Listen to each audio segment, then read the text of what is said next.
Sa lalawigan ng Isabela, pinangangambahan na ang pagbaha dahil sa pagpapakawala ng tubig ng Magat Dam. May ulat on the spot si Rafi Tima. Rafi. Mula kaninang umaga, Marie, surprisingly naging maayos ang lagay ng panahon dito sa Isabela. Itong nararanasan natin ngayong malakas na bugso ng hangin at ambon ay kaninang umaga pa natin ito nararanasan. Bagamat kaninang madaling araw, naging malakas yung bugso ng hangin na may dalang malakas na pagulan. Ngayon ay panaka-naka na nga lang yung ambon nating nararanasan, bagamat tuloy ang medyo may kalakasang buga ng hangin. Dito lalo na sa kinaroroonan ko sa Magat Dam sa bayan ng Ramon, Isabela. Kahapon isang gate lang nitong Magat Dam ang bukas, pero kaninang pagdating namin dito ay mas mataas na volume na ang release ng tubig dahil 2 gates na ang binuksan. At bandang alas 9 kanina, Marie, sa isa pang gate ang binuksan ng Magat Dam dahil nga sa patuloy na pagdaloy ng tubig papasok sa Magat Dam Reservoir. Ayon kay Attorney Wato Foronda, ang OIC PDRMO ng probinsya ng Isabela, ay nasa 1,200 cubic meters ng tubig ang pinapakawalan ng dam kada segundo. Kaya naman pina-evacuate na nila ang mga residenteng nakatira malapit sa Magat River at Cagayan River.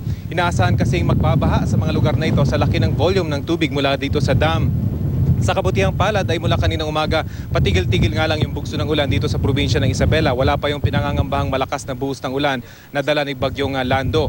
At dahil naman sa malakas na bugso ng hangin habang papalapit yung bagyo kaninang madaling araw, nagbabagsak ito ng maraming puno, partikular na sa Maharlika Highway, ang pangunahing kalsadang tumatawid dito sa probinsya at bahagi ng Asian Highway 21.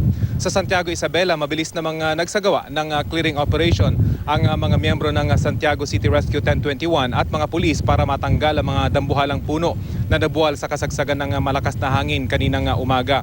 Maging ang mga punong natumba sa bahagi ng Etiague sa Isabela na siyang dahilan kung bakit hindi agad nakatawid ang malalaking sasakyan kaninang umaga kasama na ang mga pampaserong bus, agad namang natanggal ng mga miyembro ng Philippine Army.